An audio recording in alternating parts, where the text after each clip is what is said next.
നീ ഒരാളെ ആത്മാർത്ഥമായി സ്നേഹിക്കുകയും ആ സ്നേഹത്തിന്റെ വ്യക്തിഗത സംഘർഷങ്ങൾക്കെതിരെ പോരാടുകയും ആ സ്നേഹത്തിന്റെ പിന്തുണയോടെ നീ വിജയിക്കുകയും ചെയ്തിട്ടുണ്ടാകും. അതിനുശേഷം അയാളുടെ മുന്നേറ്റത്തിനായി നീ കഷ്ടപ്പെട്ടതിന്റെ ഫലമായി അതിനൊരു അർത്ഥവും കണ്ടെത്തിക്കാണും.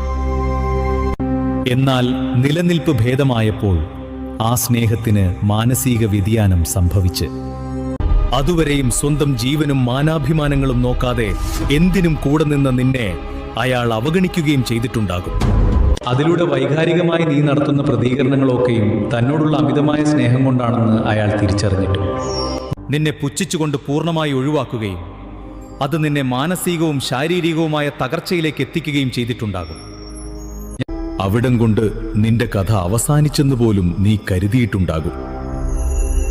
എന്നാൽ അവസാനിക്കുന്നത് നിന്റെ കഥയല്ല.